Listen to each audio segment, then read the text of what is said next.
सरकार भाजपा कर रहा है। কেন কিসের জন্য? আমরা তো হারিয়ে নিয়ে যাব। হারলে আমি যদি শপথ দিতে যেতাম তাহলে আমি রেজিগনেশনটা করতাম। এখন তো কোয়েশ্চেন ডাজন্ট অ্যারাইজ। জোর করে দখল করে যদি কেউ মনে করে যে আমি কি রেজিগনেশন দিতে হবে, নো, নট দ্যাট।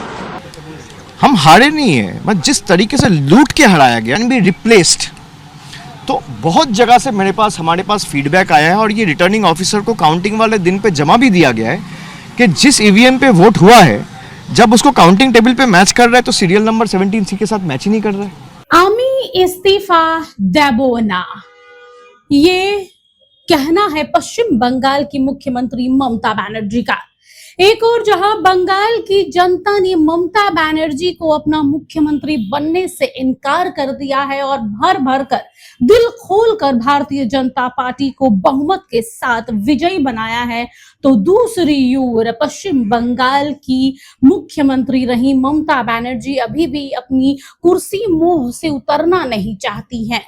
वो कह रही हैं कि मैं इस्तीफा नहीं देने वाली हूं राज्यपाल को, मैं अभी हारी नहीं हूं, मुझे हराया गया है, चुनाव आयोग ने जानबूझकर मुझे हराया है। बता दें कि पश्चिम बंगाल की मुख्यमंत्री ने विधानसभा चुनाव में हार के बाद इस्तीफा देने से मना कर दिया है। खास तौर पर उन्होंने कहा है कि वो बिल्कुल भी अपने पद से नहीं हटेंगी। ऐसा होने पर क्या होगा, अब ये सवाल मंडराने लगा है। कैसे भारतीय जनता पार्टी वहां कार्यकाल शुरू करेगी, सत्ता पर काबिज होगी, कई सवाल खड़े हो रहे हैं। साथ ही ये भी सवाल खड़ा हो रहा है कि क्या संविधान में इसको लेकर कोई प्रावधान है, क्या किसी राज्य सरकार का टर्म खत्म होने के बाद मुख्यमंत्री पद पर अपने आप खत्म हो जाता है। तो आइए जानते हैं विस्तार से। ममता बनर्जी या कोई भी मुख्यमंत्री के लिए चुनाव हारने के बाद भी इस्तीफा न देना एक गंभीर संवैधानिक संकट उत्पन्न करने की ओर इशारा करता है। भारतीय संविधान की माने तो ऐसी स्थिति में कुछ कदम उठाए जा सकते हैं। गौरतलब है कि पश्चिम बंगाल विधानसभा का कार्यकाल 7 मई 2026 को समाप्त हो रहा है। संविधान कहता है कि टर्म समाप्ति पर मुख्यमंत्री का पद समाप्त नहीं होता है। भारत के संविधान में मुख्यमंत्री के कार्यालय और इस्तीफे को लेकर कई स्पष्ट नियम बनाए गए हैं। आर्टिकल 164 के तहत मुख्यमंत्री की नियुक्ति राज्यपाल करते हैं, बाकी मंत्रियों की नियुक्ति राज्यपाल मुख्यमंत्री की सलाह पर करते हैं और यह अनुच्छेद स्पष्ट करता है कि मुख्यमंत्री और उनके मंत्री राज्यपाल के चाहने तक अपने ही पद पर बने रहेंगे। मंत्री परिषद विधानसभा के प्रति जवाबदेही होती है। यदि कोई मुख्यमंत्री चुनाव हार जाता है या उनकी पार्टी बहुमत खो देती है तो उनके पास सत्ता में बने रहने का नैतिक या कानूनी अधिकार नहीं रह जाता है। यदि कोई मुख्यमंत्री हार के बावजूद भी अपनी कुर्सी छोड़ने से यानी पद छोड़ने से इनकार करता है तो राज्यपाल के पास ये कार्रवाई कर सकते हैं, जैसे पद से बर्खास्तगी। राज्यपाल मुख्यमंत्री को बर्खास्त कर सकते हैं। चूंकि मुख्यमंत्री राज्यपाल के प्रसाद पर्यक्त पद पर होते हैं, इसलिए बहुमत खोने या चुनाव हारने के बाद इस्तीफा न देना एक संवैधानिक मशीनरी की विफलता माना जाता है और राज्यपाल उन्हें पद से हटा देते हैं।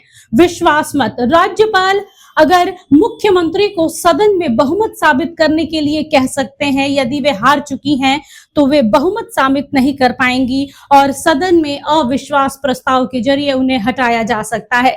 देखिए, साफ तौर पर कहा जाए कि अगर तृणमूल कांग्रेस के पास बहुमत नहीं है तो सरकार जारी नहीं रह सकती है। ममता बस नई विधानसभा के गठन तक केयर टेकर मुख्यमंत्री के रूप में बनी रह सकती हैं। जैसे ही नतीजों के आधिकारिक अधिसूचना होती है, राज्यपाल बहुमत दलों को सरकार बनाने का न्योता दे सकते हैं। उस स्थिति में उन्हें पद छोड़ना ही पड़ेगा। কেন কিসের জন্য? আমরা তো হারিয়ে নিয়ে যাব। হারলে আমি যদি শপথ দিতে যেতাম তাহলে আমি রেজিগনেশনটা করতাম। এখন তো কোয়েশ্চেন ডাজন্ট অ্যারাইজ। জোর করে দখল করে যদি কেউ মনে করে যে আমি কি রেজিগনেশন দিতে হবে, no, not that. Now also I want to say that we didn't lose the election. It is their forceful attempt. उसमें आरओ आपका आदमी है, उसमें माइक्रो ऑब्जर्वर आपका आदमी है, उसमें काउंटिंग एजेंट आपका आदमी है, उसमें काउंटिंग ऑब्जर्वर आपका आदमी है, काउंटिंग सुपरवाइजर आपका आदमी है और जो रखवाला कर रहा है वो सेंट्रल फोर्स भी आपका आदमी है। तो चोर चोरी करेगा ना।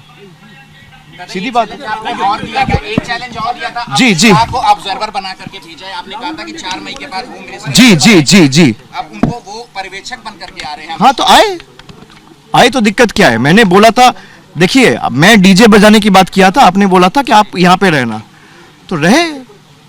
अगर हम लोग तो चाहते हैं भाई सब बीजेपी के जितने भी नेता हैं, खास करके central ministers, prime minister, home minister, वो आए बंगाल में।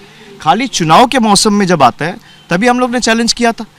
अब अगर आपको जनता के ऊपर भरोसा था तो मैं अभी 15 मिनट से जो आप बोल रहा हूँ शायद वो आप समझे नहीं। अगर आप वो चैलेंज एक्सेप्ट कर लो और सीसीटीवी फुटेज दिखा दो तो कोई दिक्कत नहीं है, तो मैं मान लूंगा कि मैं गलत हूँ and I humbly accept this mandate. शपथ ग्रहण में जाएंगे, शपथ ग्रहण में जाने नहीं, मैं कौन होता हूँ शपथ ग्रहण में जाने वाला? जिनका है वो ठीक कर।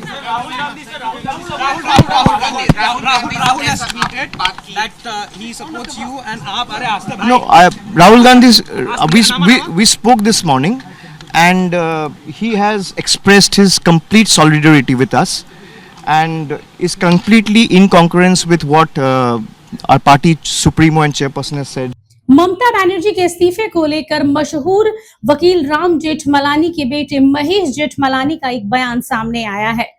उन्होंने कहा है कि अगर ममता बनर्जी इस्तीफा देने से मना करती हैं तो उन्हें बाहर निकाल देना चाहिए, और साथ ही कहा है कि अगर वो जबरन अपने पद पर बनी रहती हैं तो राज्यपाल पुलिस फोर्स भेजकर उन्हें पद से हटा सकते हैं। ममता बनर्जी के प्रेस कॉन्फ्रेंस में कई सवाल उठाए, चाहे चुनाव आयोग की बात रही हो, चाहे भारतीय जनता पार्टी की बात रही। उन्होंने कहा है हमारी लड़ाई बीजेपी से नहीं, हमारी लड़ाई चुनाव आयोग से। उन्होंने कहा है कि अब और अत्याचार बर्दाश्त नहीं करूंगी, मैं सड़क पर उतरूंगी, हमारा मुकाबला बीजेपी से नहीं चुनाव आयोग से था। ममता ने कहा है कि ये एक संवैधानिक तौर पर हमारे साथ गलत हुआ है। बहरहाल ममता का गवर्नर को इस्तीफा ना देने से कुछ नहीं बदलेगा, ये सवाल अब उठने लगा है, क्योंकि गवर्नर सदन और सरकार को बर्खास्त कर सकते हैं और जनादेश भी समाप्त हो चुका है। Bureau report, HNN news.